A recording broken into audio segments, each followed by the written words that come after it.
So the theme of this panel is a sustainable post-pandemic future for African higher education.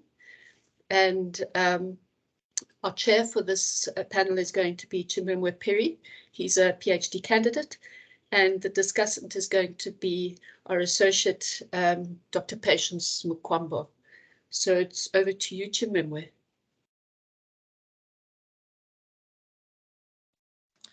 Thank you so much, Dr. Fenella, and welcome everyone to the last session of the day. I think as we just mentioned, we have two presentations to wrap up the day. And we have two speakers who are, I think, Dr. Ntimi and Dr. Fenella Somerville.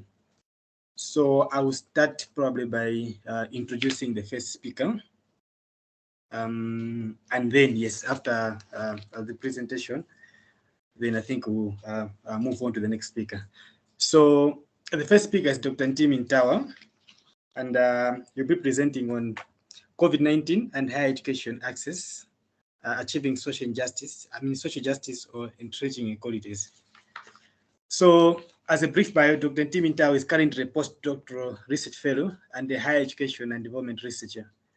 Mtawa's research and academic expertise covers, among other things, areas such as higher education and development, knowledge production, community engagement, pedagogies, human development, social justice, common good, higher education governance, education and citizenship, and public sector reform and management. He is currently working on several major research projects in African higher education, and was published widely in international peer-reviewed journals, and is an author of a book titled Human Development and Community Engagement Through Service Learning, the Capability Approach and Public Good in Education. So colleagues, let me welcome Dr. Ntimi to the floor. And as the rules say, our time for 30 minutes, and then we'll move to the next session. It's your time, Dr. Ntimi. Thank you.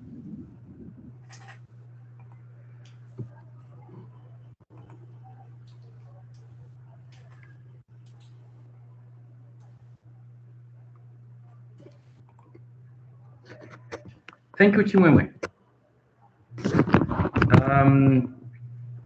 Thank you, everyone, for joining us today. I hope you can hear me.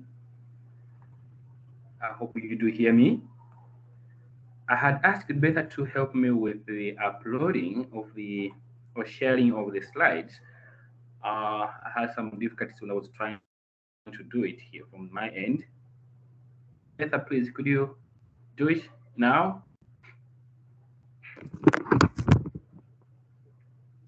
Betha?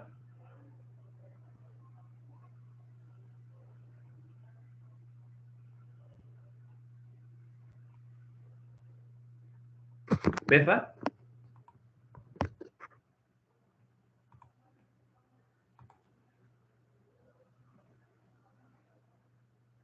Maybe I should try again myself. Hello, Betha. Let me try again myself. I don't know if it will work. Okay. Yeah, let me see. Okay, I see it's coming.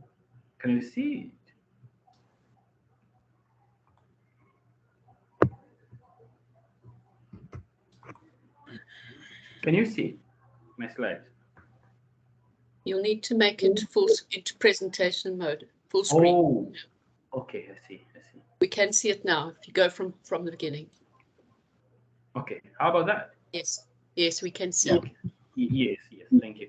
So this is a part of, just like Beta, this is part of Codestra funded research that we were supposed to do it in 2020, and because of COVID-19, it was pushed forward. And also the focus slightly changed. Codestra decided to change the focus from the initial, the MRI that we did attend a workshop in Kigali, Rwanda, and then it never took off. And then end of last year, they came back to us saying, "No, you guys, could you do something around this area?" So we came up with two two papers, or two strands, or which produced two papers. And one, we thought one should be on access issues during COVID-19, and the question we're trying to ask there is, did the whole issue of access, or trying to respond to issue of access, or responses that university took, or higher learning institution took, to respond to COVID-19, but also in broader response to government measures, did achieve social justice or entrenched the inequality even further. And the team is Professor Jared Omar from UP, University of Pretoria, is Professor Ishmael Rungu from Northern Arizona University in the US, is Dr. Samuel Fongwa. I think he's also attending today's colloquium, I think, wherever he is, as far as I know, and it's Betha and myself.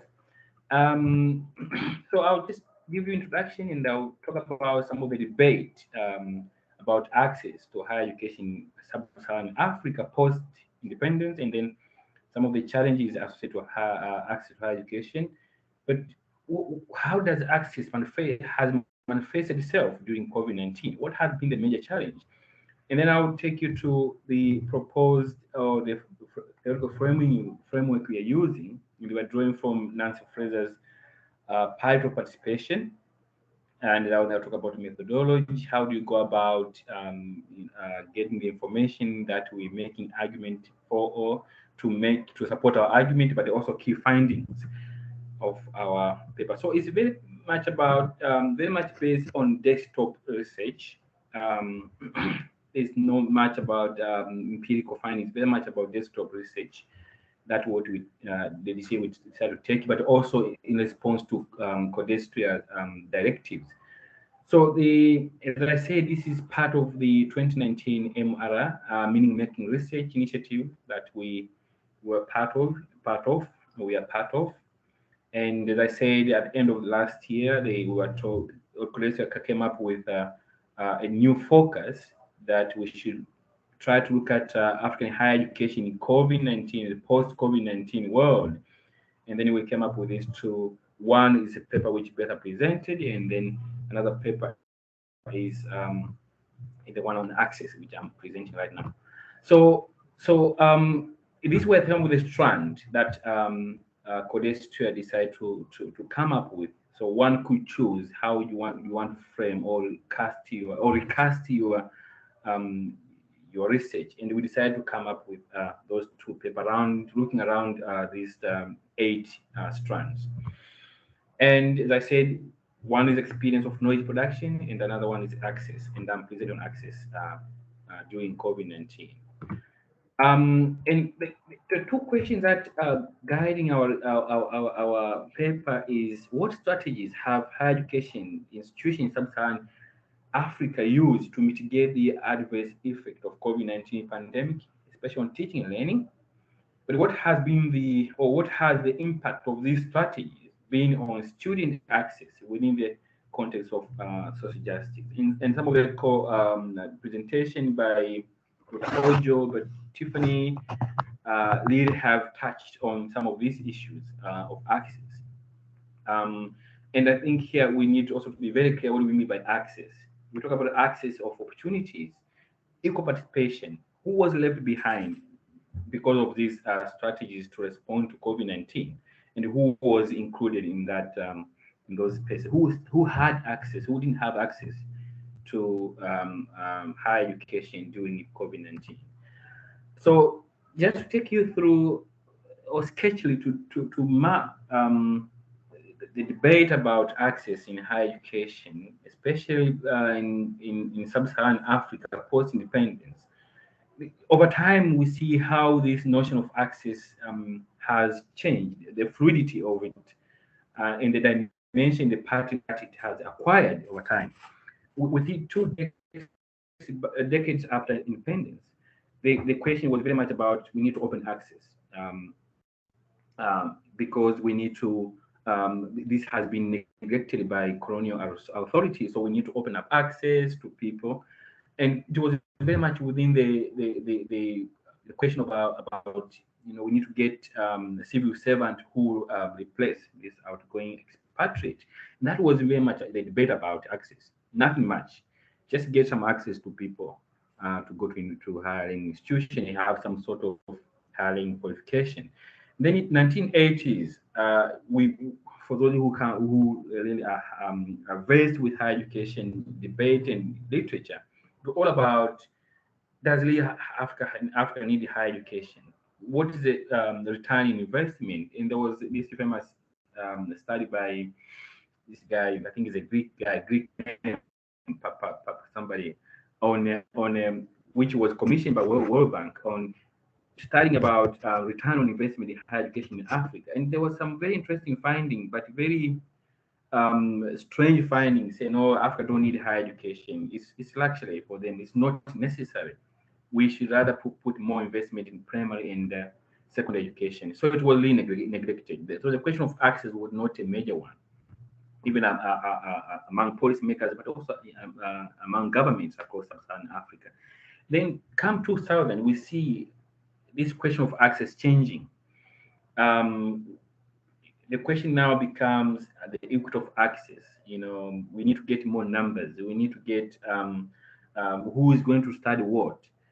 Issues of gender, who has been marginalized, issue of disability coming into play around this question of access.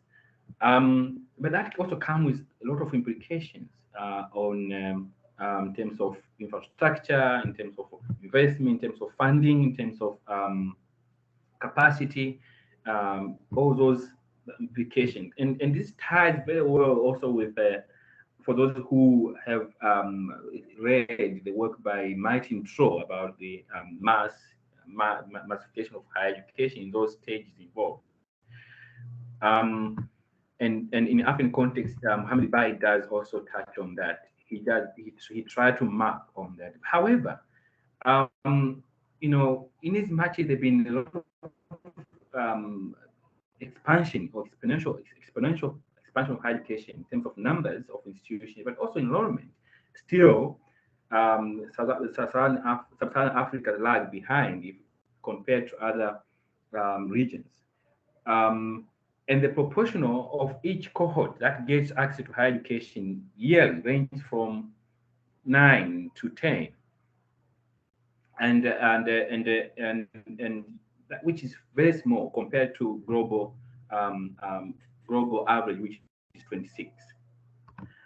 So some of the challenges that associated with the broader notion of access or you know, issue of access in higher education in Sub-Saharan Africa is that there have been increase in access in enrollment, but which doesn't accompany with increase in resources. There's infrastructure shortfalls. There's a high student lecture ratio, and from the literature is 1 to 30. So 1 lecturer to 30 students, which is still is a very much higher ratio. Overcrowded lecture halls. As I say, the funding has been kept with the growth enrollment, but the question of quality in terms of value for money, but also fit for purpose, those questions still very much lingering.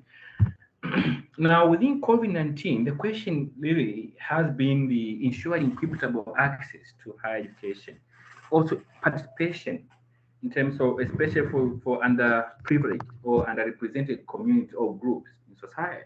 That has really hit much this group. And as when I was listening to Tiffany, she did touch on how much the students from the privileged background did get affected by the COVID-19, and that has been really the major challenge. And we will see from some of the findings that we found in the literature. Now, from a theoretical point of view, we thought parity of participation, as proposed by or put forward by Nancy Fraser, does help us to unpack this question, the question of access to higher education during COVID-19.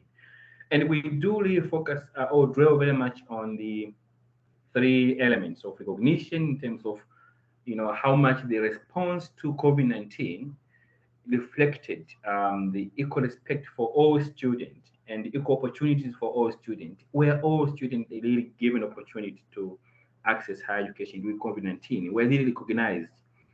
And issues of redistribution of materials to ensure that students independence and voices were safeguarded during COVID-19, how the issue of distribution of materials, resources were ensured, but also who was represented, who was being left behind, who felt that he or she still belonged to higher education, or who was excluded.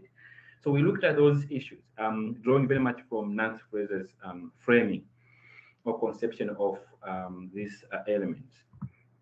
Now, the part of participation in higher education context is that this is what we're trying to make, the argument we're trying to make, that needed to, the responses needed to widen access by ensuring that in expanding participation, particularly for those whose access and participation has been problematic even before or denied before COVID-19. And we know in many ways, denied because of resource deprivation, because of background, because of even location, geographical location,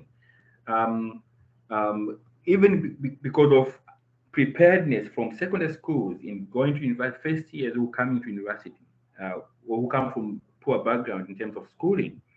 So we looked at those. We thought part of participation may help us to unpack those nuances. So this is how we try to dissect these those three elements in terms of if we apply to issues of access. So this distribution, we look at opportunities and material resources for students from low background, IT equipment, who had access to them, or who was given, or had access, or didn't have access, but also issues of capacity building and digital skills, training, who had them, who did not get them, those skills. It's one thing to say, we're going to give computers, but do you have skill to use computers?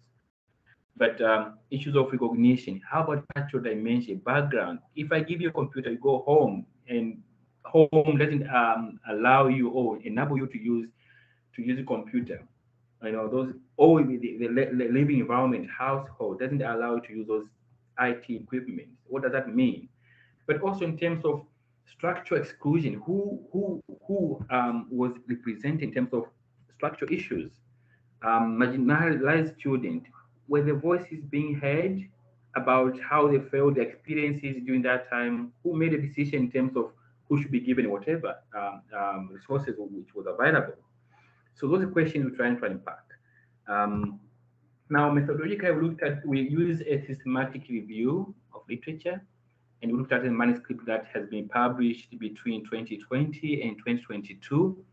Remember, this is a work in progress. We just submitted, we've done the review, we've done the first round of reviewers' comments. And this involved a two-stage screening process, looking at the title, abstract, but also full text. And some of the criteria we used in inclusion criteria were, as I said, publication that came out between 2020 and 2022. Looked at the language, had to be English, but also geographical context, Africa. But we did not limit to Africa per se, because some literature coming out of Africa, which were touching also Africa issues. And other reason was that most of research on African higher education during COVID-19 are just emerging now. So they weren't much in terms of literature and empirical studies. But also research area, we looked at the access issues particularly within COVID-19. And we got about 678, and we using those principle of systematic review.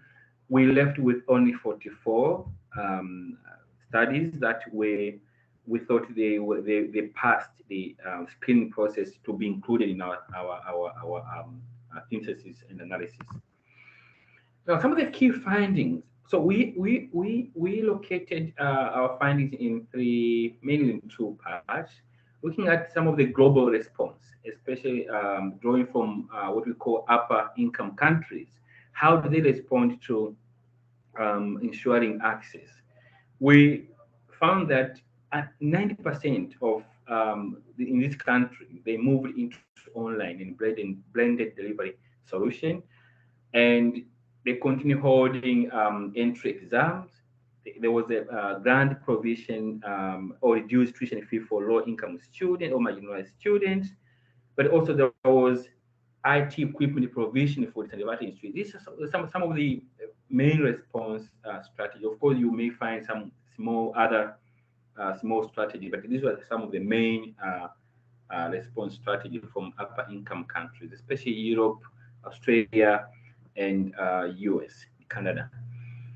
And now, then we looked at sub-Saharan African country in the major access response policies and strategies. And the argument we are making, or from the analysis, we thought that the countries sub-Saharan African enacted policies which were at odds with the key elements that are necessary to ensuring access during COVID-19. The campus closure, which was government directive,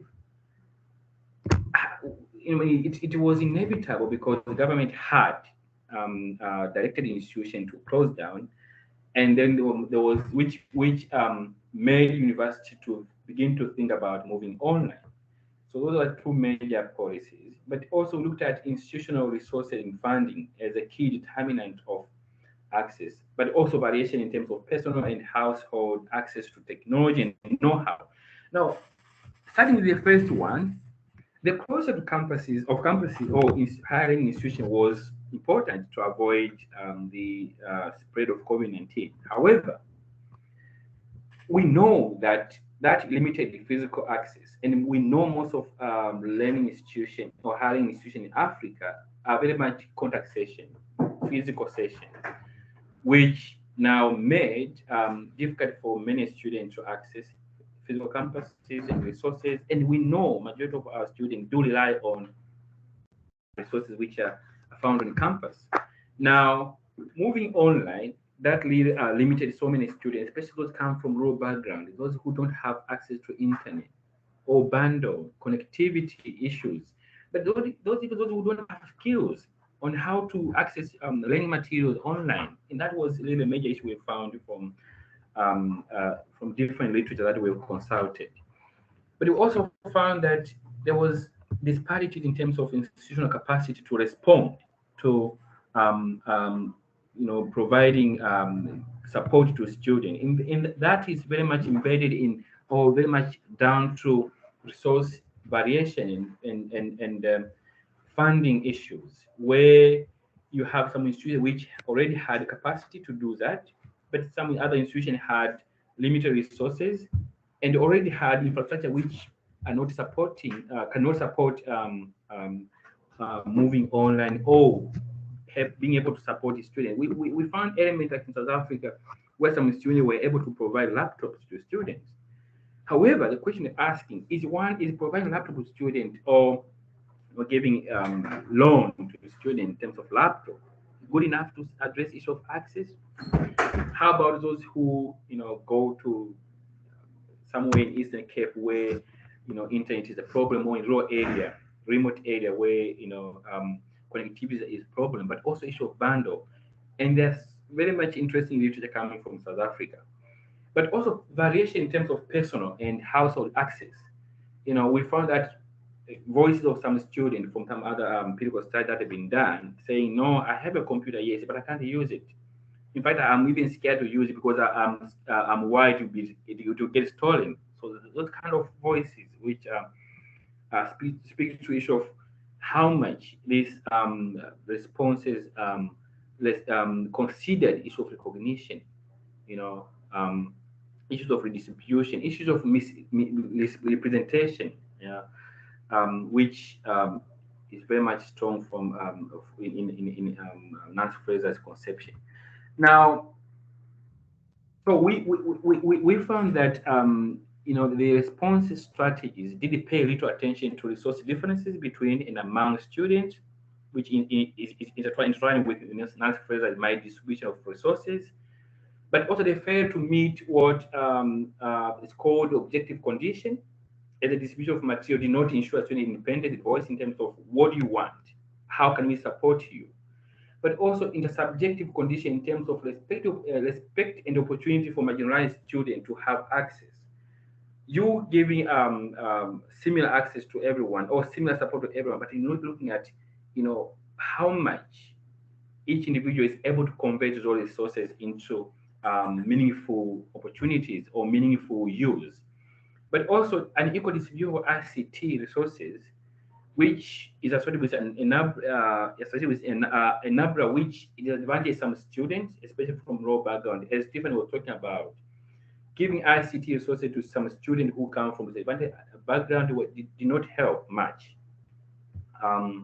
However, we also found government doing little to enabling regional, to actually equalizing what we call regional barriers to access to higher education.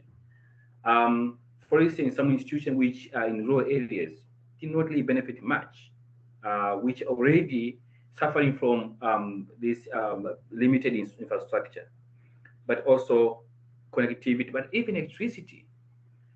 We found that some private universities really suffered much because they rely so much on tuition fee as a source of funding. So they had to close down. Some of them couldn't even pay their staff. So that really impacted private institutions. That's another element that we found from an institutional point of view. So low-income groups, especially rural and private institutions, became inevitable in terms of accessing higher learning, education. But also there was an assumption that all students had equal needs to be successful in a new environment, regardless of background and culture. All students could participate as a peer with others. Those were some assumptions from the response strategy that were put in place. Now, we came up with some possible mitigation measures that emergency measures should focus on, looking at poor students and those with disabilities. How do we cater for those? Because their demand and their needs are different from others who already have the resources in place, or they live in area which support things like moving online. And we looked at some institutions which are less endowed in terms of resources, need to be served differently. So government should cut for that segment of institutions, but also students, but also ensuring access to collaborative learning or partnership between state and university. I think that is also important, how much government is partnering with institutions to ensure that the response there's a bit of harmonizing the response strategies.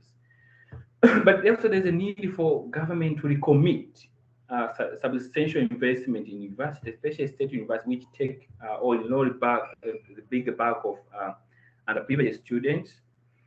And also there's a need to revisit the structural adjustment program, which are still affecting universities today. So we saw the element of those, but also investing in higher education by bringing remote or rural university into the orbit of modern day internet technology. And that's Excuse something me, which you have 5 minutes to end up. That's right, I'm almost finishing. Trying to invest or to put more investment into modern technology, especially for rural institutions. The committing investment, providing additional funding for vulnerable students, but also government should support university during emergencies beyond just financial support, but for providing university with latitude to make critical decisions during such time. I think universities were left alone to decide without really supporting them in terms of these are the measures from government, how now institutions should respond. Perhaps one may argue maybe South Africa is different a bit, but overall from the literature we're seeing those elements of those. But also negotiating with several networks. I think South Africa, they try to do that. Even in Kenya, we saw a strong element of universities trying to partner with, negotiate with several or mobile service to provide discounted rate for students. But across sub-Saharan Africa, we only find those 2 countries where such strategy was used. Now, to conclude, the effect of these restrictive access measures to students, such as the ability to experience critical pedagogy, needed to develop art to be required for labor market, negatively impacting human development that we're talking about. But contemporary impact of the pandemic have been more than entrenching equality, more than widening equality, more than achieving justice. And not only has physical access to university been restricted, but also issues of epistemological access, the access to the transformative power of university as a social institution has been very much restricted. So that's how we conclude our paper. As I said, it's a work in progress. We just finished first round of reviewers' comment. Hopefully, this conversation today will help to enhance our paper. Thank you so much. Thank you so much, Dr. Ntimi, for the presentation. I'll just go straight to introduce the second speaker for the day. She will be speaking on graduate skills and post-pandemic labor market opportunities, the corporate effect. And this one is Dr. Fenella Somerville, who has an MEd specializing in inclusive education from the University of Wits, and a PhD in development studies from the University of Free State. She is an educator with experience in specialized education, as well as teaching academic management in South African high schools and higher education. Her research interests are in higher education, and that is inclusive and contributes to addressing issues of transformation and social justice. This is your turn, Dr. Fenella. I will time the 30 minutes, and then later on we'll move on to the discussant. Thank you. Thank you. My slides are loading. I think Timmy kicked them out.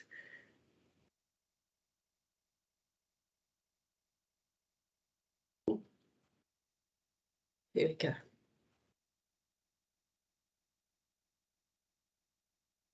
I hope you can see that.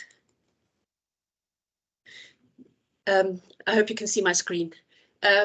So thanks. I mean, I think it's been interesting. There have been a lot of overlaps and threads that have come through the presentations today. And this morning, Dr. Ojo was was asked a question, and there was a question about work-based learning and work-integrated learning. He mentioned curriculum and pedagogy and links to the world of work, and I think my presentation speaks partly to that. It also, questions of access and success are also implicit in my paper today. But I take it to the exit point of higher education, looking at skills development and labour market opportunities for graduates, with a particular focus on the corporate effect. So in this paper, I take a stand against the dominant skills discourse that currently prevails in higher education globally. Much as we need graduates with advanced skills and knowledge for a rapidly changing workplace, I argue that a narrow focus on skills development and work-based pedagogies is seen as a silver bullet for solving issues of unemployment, serving government and business, and particularly promoted by corporate influences in higher education, but that this blinds us to who graduates are as diverse individuals. I use empirical data to argue for expansion of capabilities for more equitable labour market outcomes for diverse graduates. And this is important in the context of sub-Saharan Africa and South Africa, and particularly given the impact of the pandemic on the labour market and the implications that has had for formal employment. So dominant skills discourse in higher education means that equipping graduates with the skills they need to participate in the economy has become the core purpose of higher education. Wheeler and Moody and Downey don't mince their words in challenging what they call the skills fetish, which they say has become the doxa or unquestioned truth within higher education.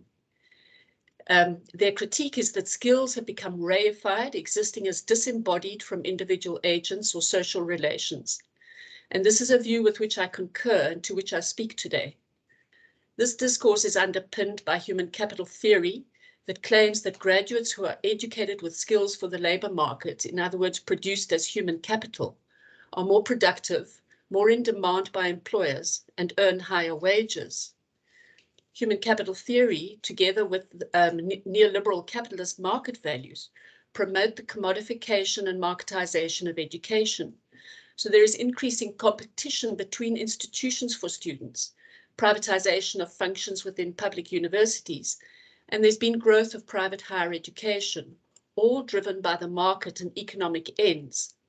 In turn, graduates want to see a return on their investment in education. So the bottom line is that there is a high demand for higher education so that graduates can become employable, raising expectations that a qualification guarantees a good job, decent income, and social mobility. This discourse dominates higher education policy globally, and sub-Saharan Africa is no different.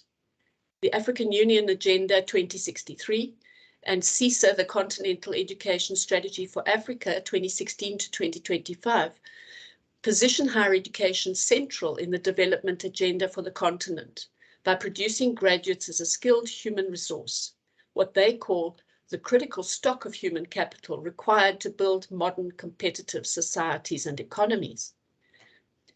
This is in line with the broader goal of, quote, the promise of the African Renaissance, whereby the continent will achieve social cohesion, democracy, economic growth, and become a key player in global affairs, end quote. In these policies, particular focus is given to science, technology, and innovation as the means to achieve these ends. And questions are being asked of higher education in producing graduates with skills for the fourth industrial revolution. And producing such outcomes is seen as a means by which universities can legitimize their relevance in society. In this way, higher education on the continent is having to address a tension between competing ends of meeting these demands for global development, while at the same time also being expected to solve local issues of poverty and unemployment. With all these influences at play, there's been significant growth in private higher education globally since the 1990s. Particularly in the last 10 to 15 years, the rate of increase in private higher education in Africa has been exponential. There is now a private higher education sector in nearly all African countries, and in most of them, private institutions outnumber public universities. In South Africa, there are currently 120 registered private higher education institutions and 26 public universities.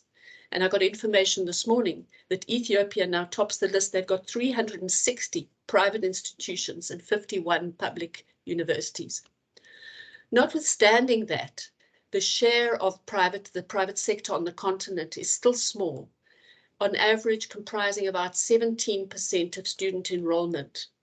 Now, the exception here is Zambia, which sits at over 51%, closer to 52% of student enrollment in private institutions.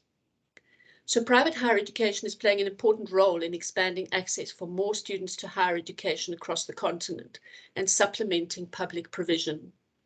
The private sector also makes a unique contribution through differentiated provision. In other words, different types of institutions, alternative modes of delivery, including part-time and online. And in fact, many private institutions were offering blended and online learning before the pandemic, which meant that they adjusted more seamlessly when the pandemic came along than many public universities did. They also offer niche vocational programs that respond to the needs of the labor market. The perpetual spectre that looms over the sector is that of quality, but this too is improving with increasing regulation of private higher education provision. This paper is based on data from my PhD research. It was a mixed methods design using private higher education as a case study, in which I wanted to find out how employable graduates from private institutions in South Africa are, given the focus on workplace skills and graduate employability. My data collection included interviews with graduates, staff, and employers, and a survey with a larger group of graduates. I chose to focus on media graduates because education is important in preparing workers for this field, not only because of the important role media plays in democratic society, but also because of the rapid changes in this industry due to the evolution of digital technologies and the central role that social media plays in, social media and ICT and changing technologies are playing in the workplace. In other words, the supposed effects of the fourth industrial revolution. My study included 3 diverse private higher education institutions, a small, a medium, and a large, and for the purpose of this presentation, I focus only on the large corporate institution. The research and this paper are both framed by the capability approach and a perspective on the important role of higher education for human development. I use capabilities as a broader framework than human capital in evaluating labour market outcomes for graduates. Jobs and income are, of course, vitally important for graduates. They're essential, but this is not to forget the wider benefits higher education has beyond the instrumental and economic, and which ought to expand choice and opportunities for graduates in the labour market and in life. In this paper, I take a closer look at the corporate institution and the opportunities it affords for different graduates to move into decent work. To do this, I consider the stories of two individuals who graduated from the same institution. But first, a brief explanation of what these corporate private institutions look like. The traditional private higher education institution is a small standalone entity. It's either individually or family owned. Corporate institutions have evolved as a result of large investment holding companies which buy and take ownership of small niche colleges, which they absorb in their existing functional form and aggregate into an education subsidiary under the corporate umbrella. The holding company trades its education business on the stock exchange, and in this instance is listed as specialized consumer services. And as a matter of interest, there are currently 4 companies listed in that sector on the Johannesburg Stock Exchange, with a total market capitalization of just over 25 billion rand. Strategically, within the conglomerate, these institutions diversify the scope of provision to reach more and different students. This includes offering programs in different fields of specialization, a range of levels of qualification, and spread across different locations. They also incorporate elite and low-fee colleges within the purview of the one institution. A significant advantage to the small college in its new corporate positioning is the injection of and access to corporate capital, whereas a standalone it ran on a shoestring. Also, corporate-style centralized governance and managerial structures potentially provide operational efficiency in the delivery of education. Now, these features of corporatization are not exclusive to private institutions. They epitomize the corporatization within public universities too. This type of corporate institution is becoming dominant in private higher education in South Africa and spreading across sub-Saharan Africa, with campuses in Namibia, Botswana, Ghana, Kenya, and Zambia. Another feature of these institutions, and unique to private, is what I call their one-stop shop strategy, where they integrate a full life cycle of education and training provision, in other words, from primary school to secondary school to higher education, in conjunction with recruitment companies and human resource services that bridge with the workplace. Students enroll at these institutions, enticed by the potential of the vocational preparation and the link of the institution with industry, and the facilitation of the recruitment subsidiary, which is seen to provide a guarantee of employment and future prospects. So as I said, I'm going to share the experiences of 2 such individuals. They both graduated from the same corporate private institution, one from an elite brand or college, and one from a low-fee brand or college. So Brianna is a white female from a middle-class background. She studied a BA in brand communication, and her tuition fees cost her approximately 100,000 rand per annum. After completing school and following the results of an aptitude test, Brianna decided to do a creative qualification.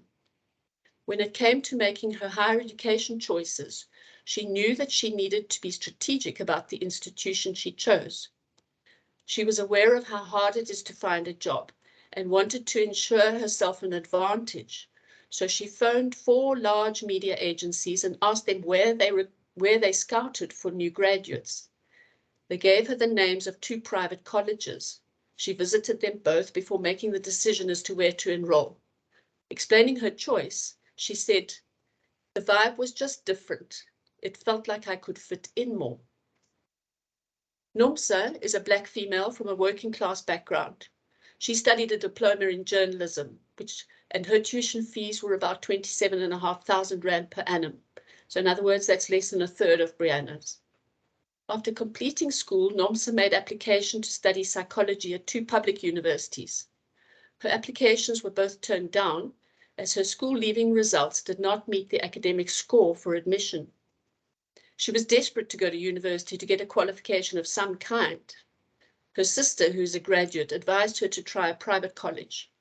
Her first choice, a private institution, was unaffordable for her parents, so she found a low-fee institution where the admission requirements were less stringent and her application was accepted.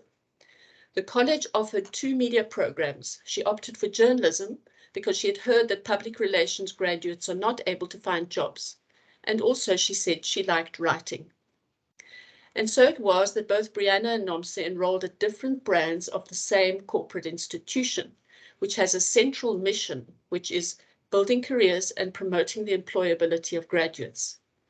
In this way, both students had the opportunity of access to vocational higher education, albeit with differing amounts of freedom of choice. Brianna had the freedom to choose any institution. Coming from a middle-class family with access to financial resources and knowing the value of social capital for securing work, she chose this particular private institution over all others, public and private, based on its reputation with employers in the industry and because she identified with its values and culture. She wanted to ensure, as she said, that it wasn't just a case of rushing and getting into university to do a degree, to then sit with a degree in my lap and not find a job. Nomsa couldn't get into public university. Her options were restricted by affordability and her academic background and record. She felt this institution was her only choice to secure some kind of future so that she wasn't left sitting at home, which wasn't an option. It set her on a career path to become a journalist, which she had not necessarily imagined for herself, but for which she naively thought an affinity for writing would equip her. At Brianna's institution, the teaching and learning was entirely centered around the workplace. Industry experts had served to advise the design of the curriculum. CEOs from media organizations visited as guest speakers. Assessments were based on real industry briefs, and students were exposed to the people and processes of their future careers. A lecturer had announced to the class, because of the families most of you come from and the institution itself, you are within a system or a network that enables you to thrive quicker than others would, because you get introduced to our people. On the basis of their family background and shared values, these middle-class students were encouraged to build their personal identity on the back of the institution, its reputation, and its connections. The college's strategic alignment with industry networks created opportunities for development and alignment of student identities through their teaching and learning. This institutional capital provided opportunities for graduate corporate identity formation. At the end of Brianna's final year, the institution held an event at which graduates were able to present their portfolios of work to various media executives. In turn, Brianna was given tips on how to improve her portfolio. She explained the benefit of having had that opportunity to pose questions to potential employers. She said, "That did benefit me because I got that extra knowledge of what you can expect and what they are looking for. I didn't wait long to get a job. We did our final portfolio showcase and I immediately was offered an internship." And so it was that Brianna moved seamlessly from college to the workplace as an intern, and then from job to job with the help of a referral by a lecturer and some other contacts. And she was mediated by the social capital afforded by her institution. Within 4 years of graduating, using the connections she had established, Brianna set up her own business working from home. She stated, "Although I've been working a very long time, I haven't gone to actually look for jobs. I've been very blessed in that regard." She wasn't alone, as other graduates from her college described similar passageways, never having experienced joblessness.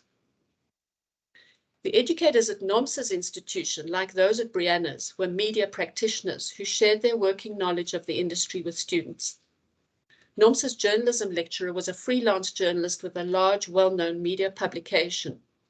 She would notify the students of any jobs that became available, and during class time, she would encourage the students to apply for them. Nomsa explained, whenever there were posts out, the lecturer would say, class, let's apply, the Wi-Fi is on. And in class, we'd be sitting and applying. The students were taught the skills of their field in the classroom that gave them opportunities to apply for jobs. Nomsa said her lecturers had pointed them in the right direction. Students valued the opportunity to make use of access to the Wi-Fi in class in order to make applications, as many did not have connectivity at home, and even if they did, searching and applying for jobs online is very time-consuming and becomes costly as far as having sufficient data and connectivity is concerned. Of her journalism lecturer, Nomsa said, she tried to hook us up as much as she could, but at the end of the day, they pick the ones that they pick. 3 years after graduating, Nomsa was still applying for jobs. She was feeling disheartened by the lack of opportunities despite all her hard work and efforts. With a mix of resignation and hope, she said, maybe next year, but I don't think it should be like that. I could depend on having a qualification of some sort to get a job. She thought she needed to get a new, different qualification because she said, this one is not working out. From one institution with a central mission and apparent commitment to the employability of their graduates, how do we account for these very different outcomes?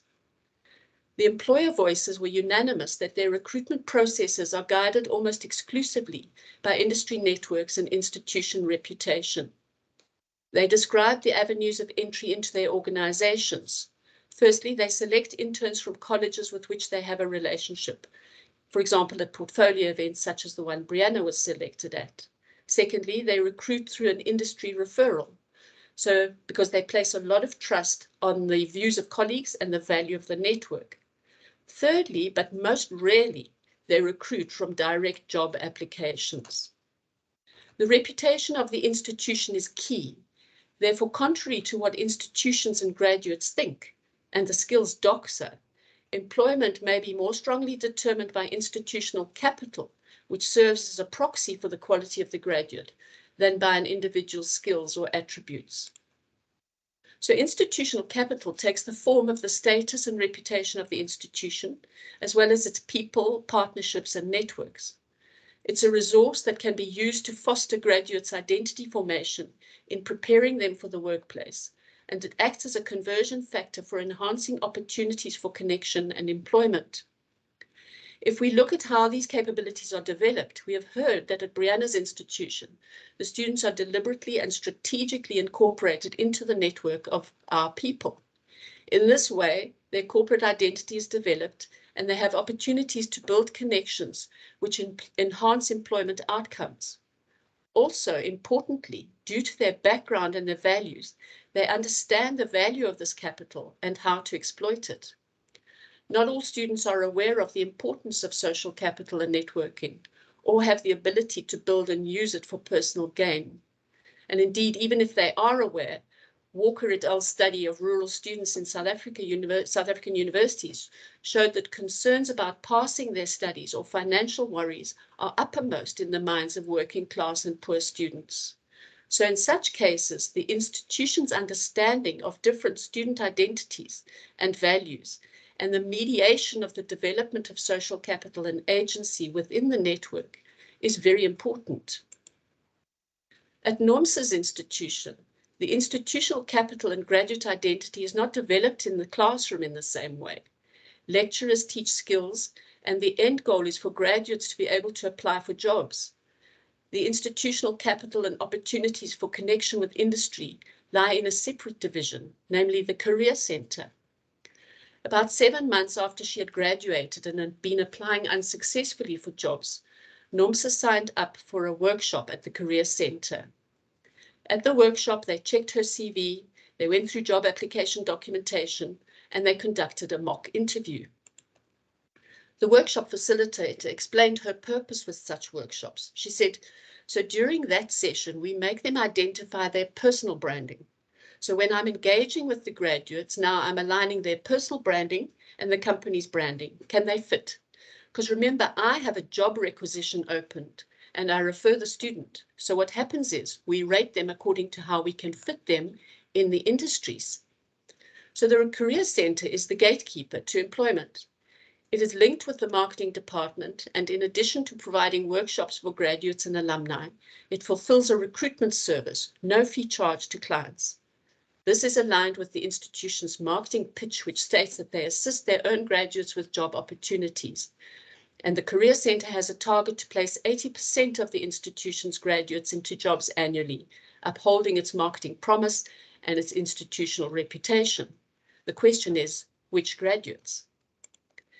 The Career Centre manager explained what she's looking for when assisting graduates. She said, yes, they have a qualification. They have a certificate. Yes, they can have the right results, but do they have the right skills? Do they have the right attitude to fit in the company's culture? Because there's a culture there. You come from a family background, they're different. Now, when I match a graduate with the client's culture, it helps.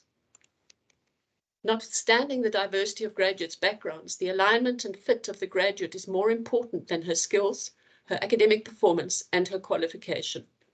Matching what they call the right candidate to a client helps Career Centre staff meet their target.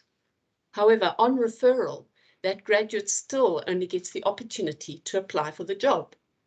And as Nomsa pointed out, at the end of the day, they pick the ones that they pick. What we are seeing is different strategies in how the different colleges or brands under the institutional umbrella go about the institutional mission of building careers and promoting the employability of graduates. Institutional capital is an invaluable resource for expanding these opportunities.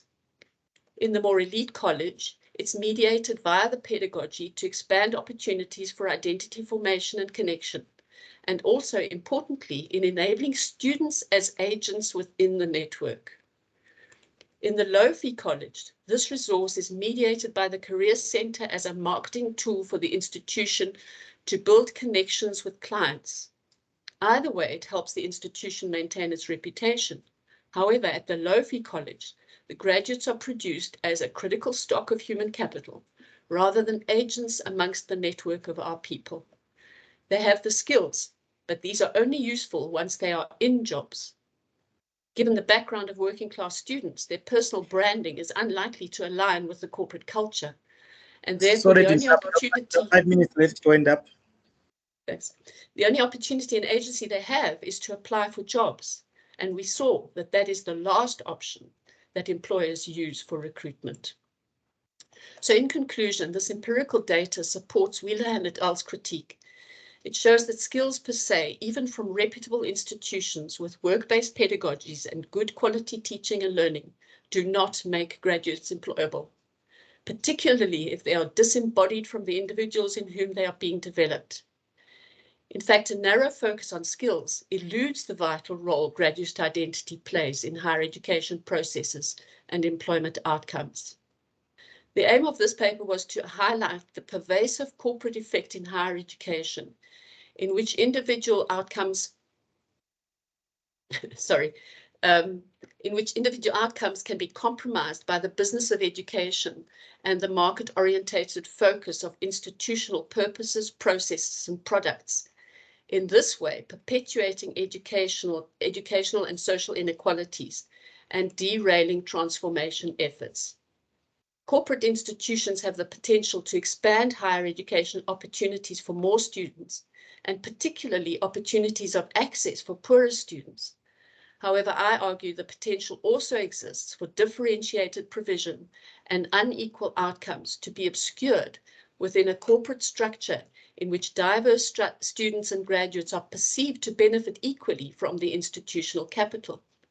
The question that needs addressing is whether the inclusion of working class students is merely a business strategy to fill seats and broaden income from a wider target market, or a real commitment to expanding educational and life opportunities for graduates and their families.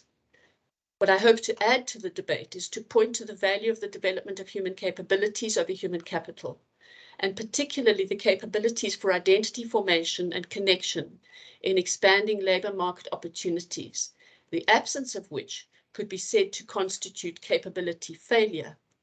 And according to Sen, The distinction between low income and capability failure does matter.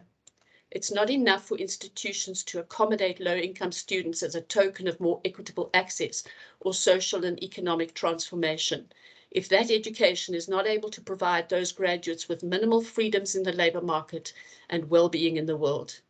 Working class and poorer students have limited options when it comes to their enrolment choices. Institutions ought not to make assumptions that these individuals will absorb middle-class values and identities that would align them as the right fit for employers just by nature of being enrolled in the institution. Different amounts of resources and different strategies are needed in expanding capabilities of identity formation and connection for working class graduates, as well as for developing their agency in converting the institutional capital into the means to earn a decent livelihood. Capability success for all graduates is important in producing more equitable higher education opportunities generally.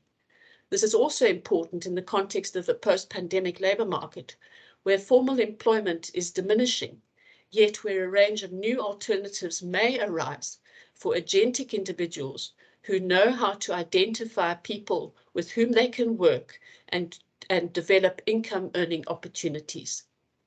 Thanks.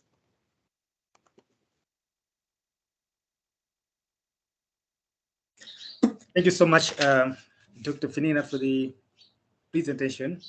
Now I invite Dr. Patience Mukwambo, sorry for that, to react to these two presentations. Then we'll open up for plenary to the rest of the group. In the meantime, those who have questions can still drop them in the chat box. Thank you.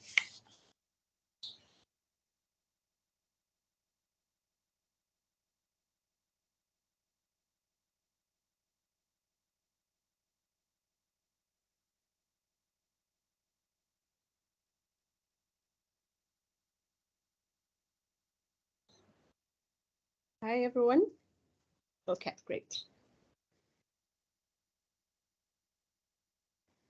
Sorry.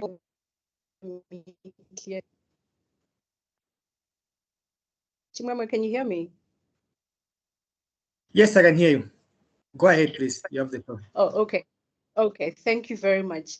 So thank you very much, Ntimi and Fenella, for your presentations. I really enjoyed how they kind of scaffolded each other when looking at the experiences of access to university participation and then exiting into the students exiting into the labor market and the impact of COVID on that.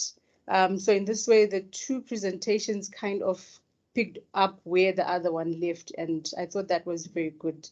So I will just give brief comments and maybe a question or two to each of the presenters.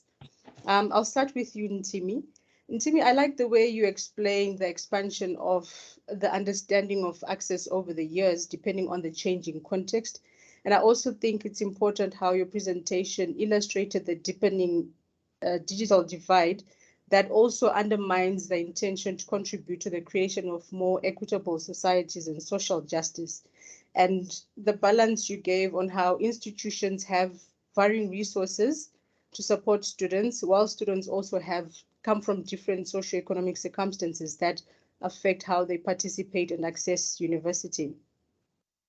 And I think the presentation was also important in highlighting the gaps in the university's responses to the pandemic, which also have important implications for access, participation, and ultimately social justice.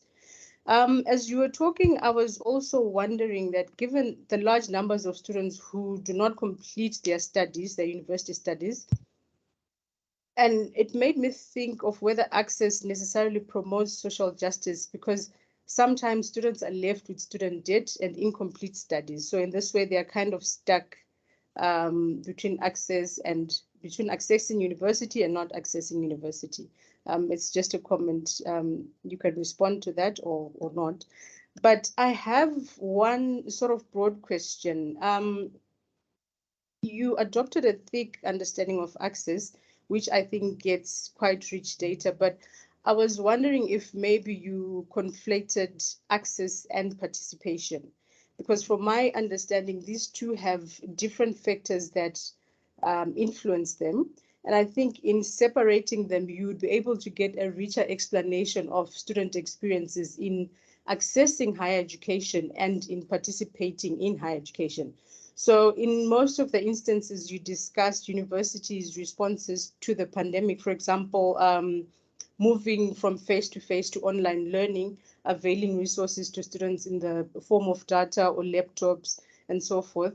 And this is more aligned to students already in the system and promoting maybe their access to learning, their access to knowledge, as compared to access to the initial access to higher education itself. I don't know if whether I'm saying what I'm saying is clear. So for example, in accessing university, students have different sources of information that they collect data from. So there's a need for universities maybe to disseminate information in different ways, whether it's pamphlets, through adverts in the newspapers, digitally, or through word of mouth, through, for example, career fairs, which could not happen because of COVID restrictions. So it would have been interesting also to look at access in the point of where students actually start to access higher education and then access to learning and knowledge. So that's my sort of question to you, Ntimi. And Fenella, thank you very much. I enjoyed how you outlined the tension between higher education having to prove its worth and relevance by producing employable and productive graduates, while also at the same time trying to attain its broader human development mandate and that constatation, the constatation that comes from that. And also your discussion of skills or graduate attributes and their dominant framing in terms of human capital. I also enjoyed the way you looked at the private sector's contribution in terms of widening access and the differentiated provision, as well as the niche vocational programs that are more responsible to labor market demands than what public universities provide. And for me, the two cases of Brianna and Nomsa clearly revealed the importance of institutional capital, as well as the limitations of a skills focus on higher education. So it illustrated that graduate employment is more than just skills. It includes individual alignment, as you said, cultural fit in the company, and institutional reputation, agency. So it involves just more than the skills that graduates get from universities. And your presentation also illustrated the importance of looking at the conversion factors that facilitate graduate employability and how they intersect differently for graduates. So for example, Brianna didn't have to employ a lot of agency in seeking for a job and applying for a job, while Nomsa had to do that. So all those differences were quite interesting to hear. And this ultimately points to the need for institutions to foster not just graduate skills, but also understand student identity and values. So that was very interesting to hear. Thank you very much. So my question is, given what we know about private higher education, what you presented, and at the end, when you noted that although formal employment is diminished because of COVID, there are other new alternative opportunities that may arise for more agentic individuals. And your paper makes reference to post-pandemic labor markets and opportunities. Can you say more about the post-pandemic labor market, what it looks like, what are its characteristics, and what are the implications for labor market opportunities and graduate employability? And then the second question will be, can you say something about whether the pandemic has affected the different graduate pathways? For example, learnerships, internships, permanent jobs. Has there been any change in terms of how students enter the labor market? Thank you very much, Chimwemwe, my comments and questions. Thank you very much, Dr. Patience, for the reaction. I think I will now give it back to Dr. Ntimi and Dr. Fenella to respond quickly to your to your reaction if there's need. If not, then maybe we can quickly go through the questions that are in the chat box, but also maybe give an opportunity to the audience to raise their hand and pose questions. Thank you, Chimwemwe. Yeah, Patience, it's good to see you. Thank you for your response. And Ernest will come to your question in a bit. You're right that yes, we did touch on issues of digital divide, but also there's a question of access vis-a-vis participation. No question about it. Those things, it goes together, but they're not similar. In our framing from the beginning, we did ask the question of access, success, and experience, trying to touch on issues of participation as well. But what's the actual experience of students being on the campus or accessing higher education during COVID-19? And then we got from reviewers comment that why not only stick with issue of access in terms of the opportunities that were made available given the responses to COVID-19 by the government, but also how the institution had reacted to those directives from the government. So we did had we had that those component of experience, actual experiences and success, which also lead into what does participation mean? Does it mean just going to campus? But when you enter you access campus, what do you do? Are you just passively saying I'm on campus or I go to class? But what are your actual experience? We did have our first paper had that, and we thought, okay, let's stick with. We had that conversation in our meetings, and we thought maybe we stick with access only, and look at that element of access or what constitutes access. You're right in terms of students do get information differently, and we do. I think that an important question is at what point access to higher education start, or at what point do the access issues start? For someone to say, now I'm having access, and that's an important question that we need to consider. That's a main question that asked. But I think the issue of digital divide and the gap in terms of how university responded, of course, you may find variation across sub-Saharan Africa as well. Across how government respond. Like in Tanzania case, for instance, university had to go.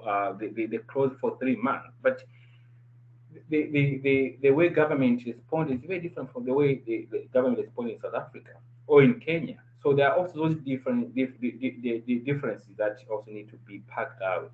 But our main idea or main aim is to look at the broader notion of access and how it manifested itself during COVID-19. And also, I think I did touch on that in terms of zero-rated approach or strategy of university, engaging with or negotiating with mobile providers. But it's very much all from our search on the analysis. We only found those elements in South Africa and Kenya. Other countries really didn't do much in terms of negotiating, unless we haven't gotten that information. But it was very much South Africa and Kenya where university tried to negotiate with cellular provider or mobile providers to offer zero-rated application or support to students who needed those services. Chimwemwe, yes, it's true that partnering with other stakeholders is important, but there are other structural issues that need to be addressed or need to be in place or addressed for that to work out. And we do offer those recommendations toward the end where we say this need a much stakeholder approach to doing that, but which goes beyond just say university should do it. There are other structural issues that need other stakeholders to address before university could provide support to those students who, especially marginalized students from underprivileged backgrounds. So I hope I've addressed the question. Thank you.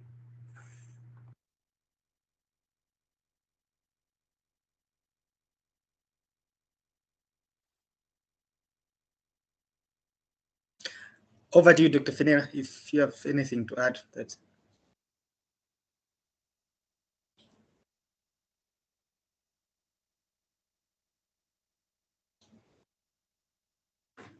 You're muted, Fenella. Unmute. Thank you. Sorry. Yeah. I'm going to start with Patience's questions, and then Zanele, I've seen yours in the chat, and we'll come to that.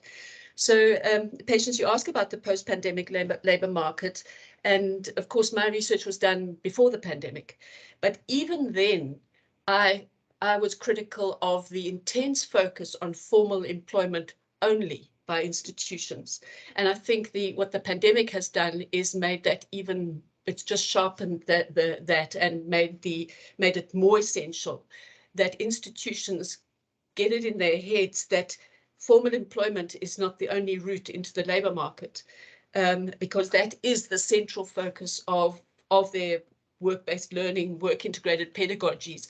So my argument, and this is for you, Dr. Ojo, your comment this morning, I mean, pedagogy and curriculum are vital, but if the institution isn't considering the nature of the labour market, then you know, then they're only achieving it for a few elite students who have their own social capital and are going to be employed by their father or their uncle or the person that they know.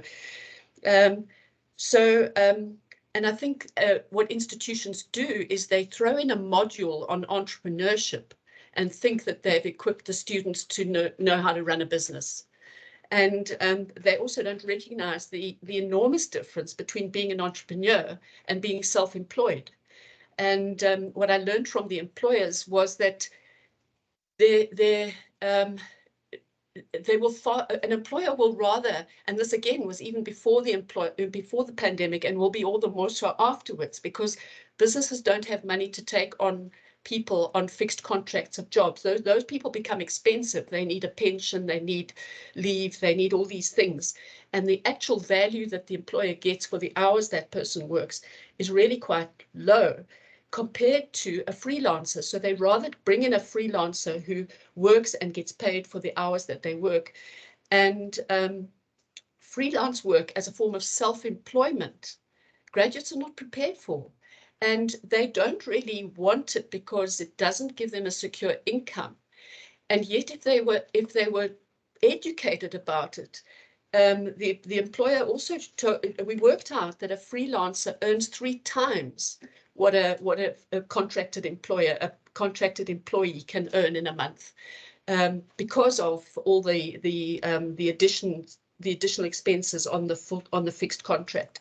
So I hope I've answered your question that way, by way of, and so I think that was my point, is that the post-pandemic labour market is going to demand much more agility, flexibility, but much more openness to finding earning opportunities, connecting with people that they can work with to earn, rather than this intense focus on I've got to apply for a job and get a job and a fixed contract. And I don't think the institutions are even vaguely addressing that. By way of graduate pathways into, I scribbled down little notes here, just get me, put me right if I haven't got the question right. But the pathways into, I think post-pandemic, the pathways into the labour market are pretty much as they were. I think hopefully what I've said just now answers some of it. In the media industry, predominantly, it's into an internship first. Those 3 points that the employers made about taking interns from colleges and recruiting from the network, those happen in tandem, because actually very seldom a graduate is taken into fixed employment. They put through an internship. So here's another argument for the skills doxa, because most employers say, actually, we don't actually care what skills they've got, because we want them in as an internship. We want to take them in and we're going to train them on the skills we need anyway. And so the internship is vital. But again, here, there's a big difference, because firstly, some of the, and Zanele, this partly answers your statement, that white students have, or middle-class students have gone straight into jobs or into an internship, and poorer students need to get into an internship, but they can't afford to do the internship because they get paid 1,000, 2,500 rand a month for that internship. So for the employer says, we'll give you an internship because you're going to, now we're only going to pay you 2,500 rand, that's to cover your transport, but because we're teaching you. But they can't afford it. It's not even enough to cover the transport. So they have to find a job because the whole family is depending on them, excuse me, earning an income of this degree that they've all sacrificed to pay for. So I think that, yeah, I just think again there, what I saw in my data was that the students who had managed to bypass these structural barriers were the ones who were took risks and grabbed opportunities and connected with people, but were really astute to that and how to be agentic in it. And I think that the poorer the student is, the less risk they're prepared to take. And I think a lot of work could be done in that regard. I hope that, and then the other thing is that the institutions offer this experiential learning as a kind of work integrated learning, but they give them 2 weeks of it, and the employers just say, oh, that's just a waste of our time. You can't do anything in 2 weeks. All it does is drain our resources for that time. So I think institutions could be a bit more alert to that and realize that it becomes a credit earning part of the program. But firstly, again, same pattern. Students with connections go into and they do the 2 weeks in a proper workplace, get the experience. It all notches up to experience. Poor students and those who don't have that right kind of social capital end up serving tea at the church or just getting somebody in the family to sign off that they've done it when they haven't.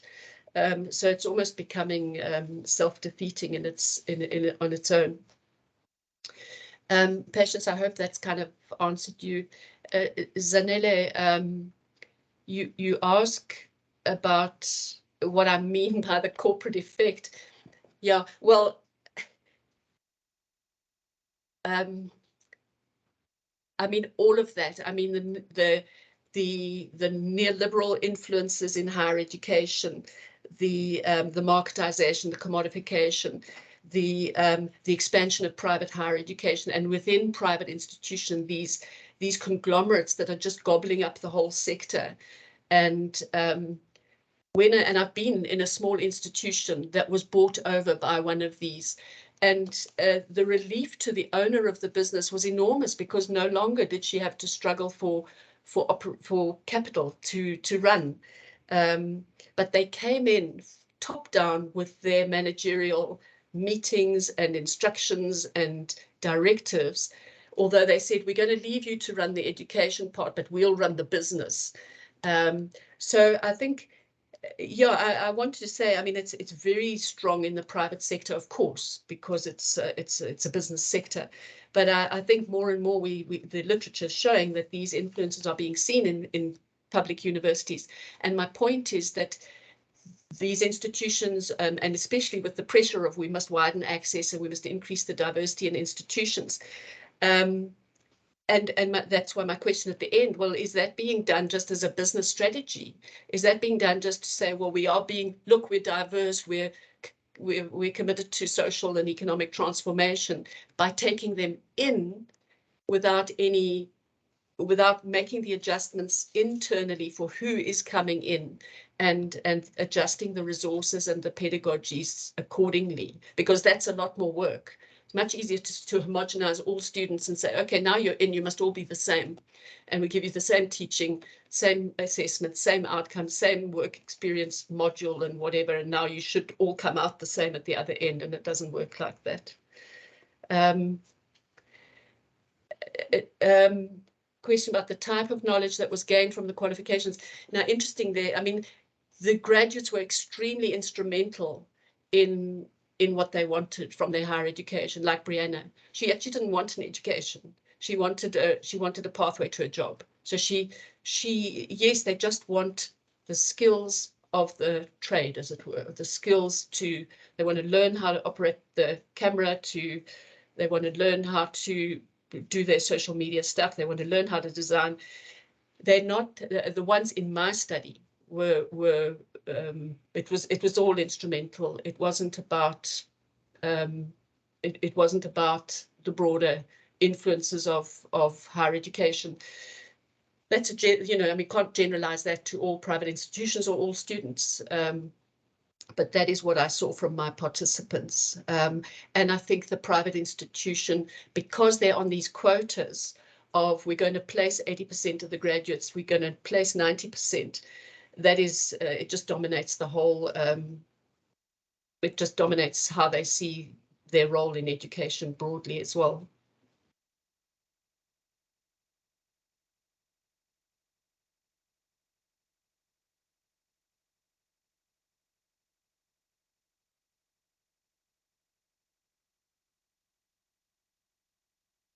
Chimwemwe? Okay, no, thanks. I thought there was a follow-up question to that. I can now open to the group. If you have a question that you want to ask directly, you can raise your hand. I think we still have some more minutes. Or you can still drop it in the chat box. I'll open it for a few seconds. Then probably we can move on to the next.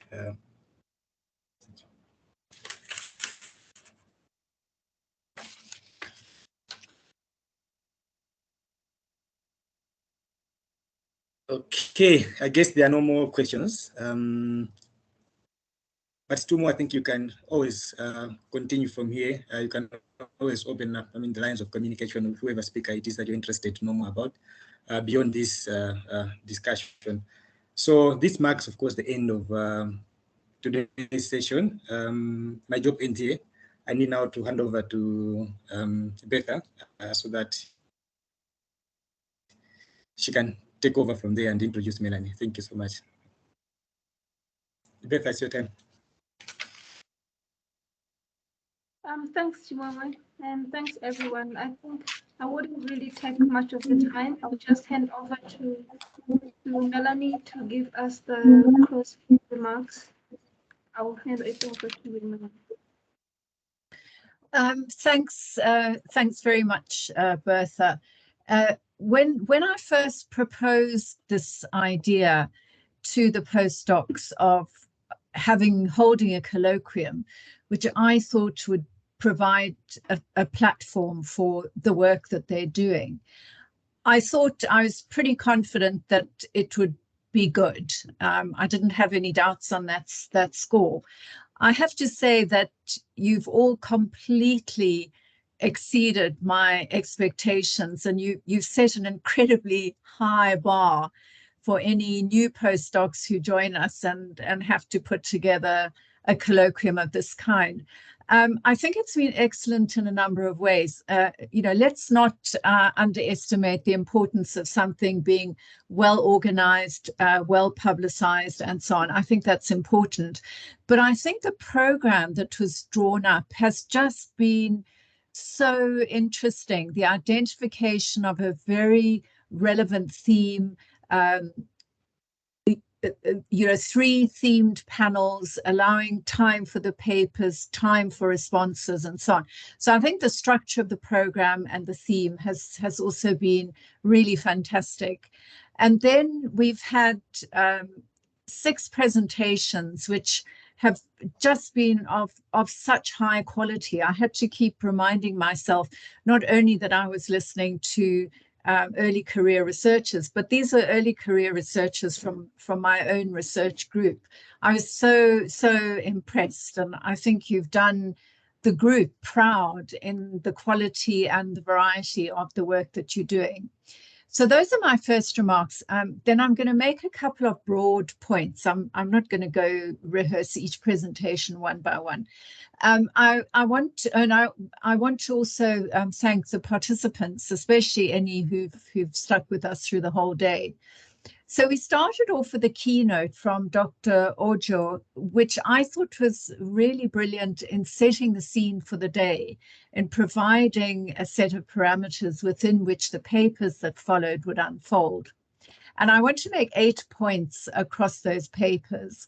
The first one is that it's very exciting and I think hugely important to attend a colloquium and to listen to a set of papers which recenter Africa while not ignoring the global, as opposed to this generally happening the other way around, where the global is centered and Africa is just an instrumental add-on. So I thought that was a really strong thread through all of the papers, including the keynote.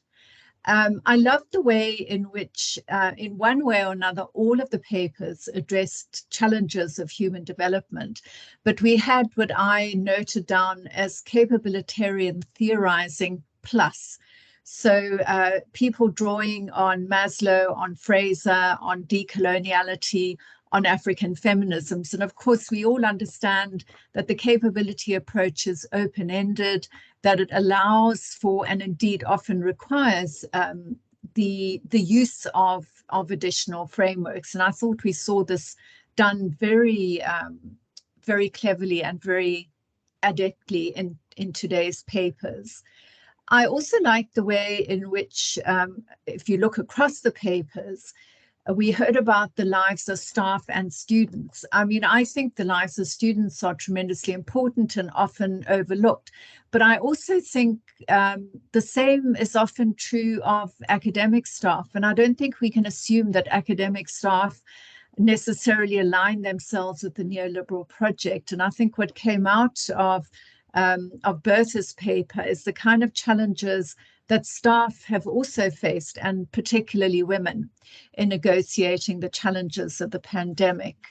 Also, I thought, as a thread pulling through all the papers, was the issue of what Carmen's group called accessibility capabilities, and which put me in mind, of course, of Tristan McCowan's paper, where one of his dimensions of equity of access is that of accessibility. But what we saw was this playing out not only in moving into education, but accessibility in terms of being able to participate in higher education under pandemic conditions, and then the accessibility of the labor market. And this is operating at an institutional level, and in institutions, I would include things like the labor market. So I found that very interesting. I also thought pulled across the papers in different ways was the way in which during the pandemic times, middle-class pedagogy simply went online. So all the challenges of middle-class pedagogy and its orientation to a particular kind of student with a particular family and schooling background with a particular set of skills remained advantaged under online learning conditions. Whereas for those students without access to what a middle-class pedagogy requires, being moved into an online space simply exacerbated what they were able to do. And this goes beyond simply having access to technology or to data. It's about ways of learning and approaches to learning and how you work with time and how you set your own parameters and boundaries.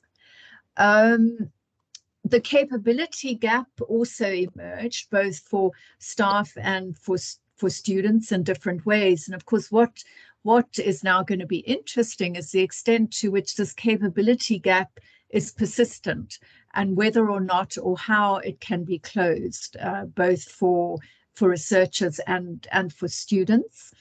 Also pulling across all the papers was the real significance and importance of participation, collaboration, partnerships, whether working with students, whether working with colleagues, and so on, and how this comes together in producing rigorous, imaginative and original new knowledge. And then the last point I'm going to make is what's quite clear from the papers, is that flourishing in universities post-pandemic is as imperfectly realized and uneven as it was pre-pandemic. So there's a lot of work to do, and I think it was Dr. Ojo at the beginning was talking about the impact of research and social media and so on. And I guess we perhaps all need to be doing more to get the knowledge out there. But then, of course, you've got to have the really good ideas and the knowledge that you actually want to put into a public space. So I just want to say congratulations to everybody involved in this colloquium. I think it's been an amazing success, and I am really, really impressed. So well done, everybody. I'm going to give you all a clap. Well done. And that's it from me. So Fenella, I don't know if you want to, or Bertha, if you want to close the whole event. Yes, just thank you, Melanie. Thank you for, as always, such an accurate and succinct sort of synthesis of everything. And your words are always so valued. Your input today and your support and guidance and encouragement always for us. We're extremely grateful. So thank you. And I'm glad that you thought it was went well.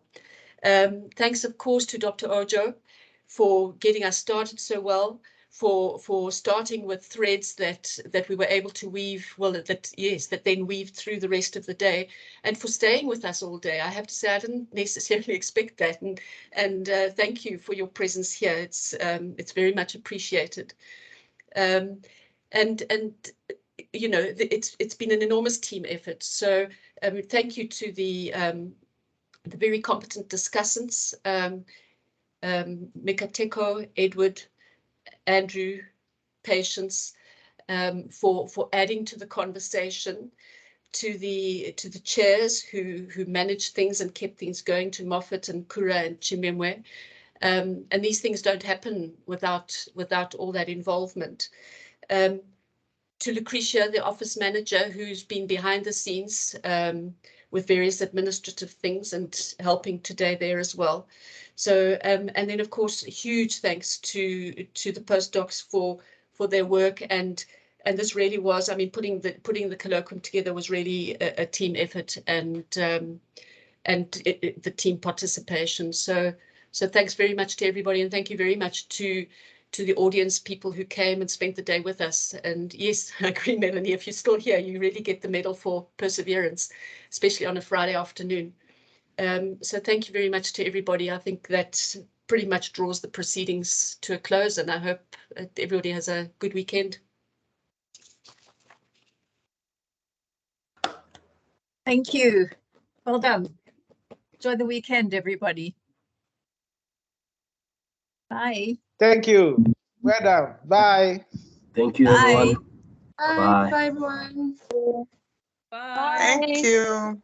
Bye.